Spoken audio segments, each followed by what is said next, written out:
Hello all, welcome to Pujji's world. ఈరోజు నేను ఒక స్పెషల్ రెసిపీతో మీ ముందుకు వచ్చాను. అదేంటంటే దొండకాయ ఉల్లికారం. పప్పుచారులో నంచుకొని తినడానికి చపాతీ ఆర్ రోటీస్తో కానీ సూపర్ కాంబినేషన్గా ఉంటుంది ఈ కర్రీ. సో ఇది ఎలా చేయాలో మనం చూసేద్దాం. ముందుగా లేత దొండకాయలను తీసుకొని కింద అలానే ఉంచి దాని హెడ్ పార్ట్ తీసేసి స్టఫింగ్ చేసేందుకు వీలుగా నేను చూపిస్తున్నట్టుగా వీటిని కట్ చేసి పెట్టుకోండి. దీని తర్వాత వాడుకుందాం మనం. తర్వాత ఒక ప్యాన్ తీసుకొని 2 to 3 table spoons of oil heat చేసి దాంట్లోకి 1 టీ స్పూన్ జీలకర్ర వేసి బాగా చిటపటలాడనివ్వండి.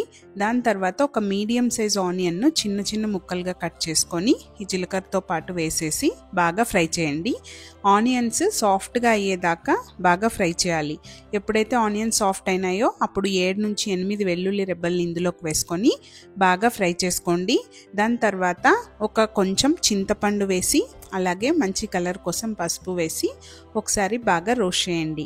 ఇది ఎంతవరకు రోస్ట్ చేయాలంటే వెల్లుల్లి రెబ్బలు ఆనియన్స్ బాగా సాఫ్ట్ అయ్యేంత వరకు రోస్ట్ చేసి దాని తర్వాత వాటినంతా ఒక ప్లేట్లోకి తీసుకొని పక్కకు పెట్టుకోవాలి. దీన్ని తర్వాత వాడుకుందాం. తర్వాత అదే ప్యాన్లోకి 1 టేబుల్ స్పూన్ ఆయిల్ వేసి 1 టేబుల్ స్పూన్ శనగపప్పు అలాగే 1 టేబుల్ స్పూన్ మినపప్పు వేసి బాగా దోరగా వేయించాలి. ఈ మసాలా దినుసులు వేయించేటప్పుడంతా మంటను మీడియం ఫ్లేమ్లోనే పెట్టుకోవాలి, లేకపోతే ఈ మసాలా దినుసులంతా మాడిపోతాయి. తర్వాత వీటిని కూడా తీసి ముందు తీసుకున్న ప్లేట్లోనే తీసి పక్కకు పెట్టుకోండి. వీటన్నిటిని పూర్తిగా చల్లారనివ్వండి. తర్వాత అదే ప్యాన్లోకి 5 నుంచి 6 టేబుల్ స్పూన్ల నూనెను వేసి మనం ఆల్రెడీ కట్ చేసి పెట్టుకున్న దొండకాయ ముక్కలను ఇందులోకి వేసి బాగా కలుపుకోవాలి. దొండకాయ ముక్కలకు బాగా ఆయిల్ పట్టేలాగా కలుపుకొని ఇలా రోస్ట్ చేస్తూ ఉండాలి. ఇవి వేగడానికి బాగా టైం పడుతుంది కాబట్టి ఇప్పుడు ఎంత దాకా వేయించాలంటే వీటిని ఇలా కట్ చేస్తే ఈజీగా కట్ అయిపోవాలి. అప్పుడు కరెక్ట్గా వేగినట్టు అర్థము. ఆ టైంలో మనం ఈ దొండకాయ ముక్కలన్నింటినీ తీసుకొని సైడ్కి పెట్టుకొని చల్లార్చుకోవాలి. తర్వాత మనం ఆల్రెడీ చల్లార్చుకున్న దినుసులు అలాగే ఆనియన్స్ ఇవన్నీ ఉంటాయి కదా, వాటిని ఒక మిక్సీ జార్లోకి తీసుకొని తర్వాత కావలసినంత ఉప్పు ఇక్కడే వేసుకోవాలి, ఎక్కడ యాడ్ చేయము. తర్వాత ఒక 2 టేబుల్ స్పూన్ల కారం ఇందులోకి వేసి బాగా మెత్తగా గ్రైండ్ చేసుకోవాలి. నేను ఇక్కడ చూపిస్తున్నాను కదా, నీళ్లు వేసుకోకుండా నేను ఇలా అప్పుడప్పుడు కలుపుతూ ఇలా మెత్తగా గ్రైండ్ చేసుకున్నాను.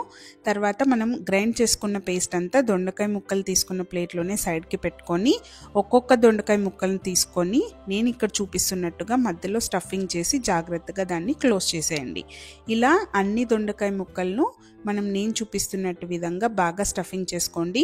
ఒకవేళ పేస్ట్ అలాగే మిగిలితే దాన్ని కూడా మనం ఫ్రై చేసుకోవచ్చు.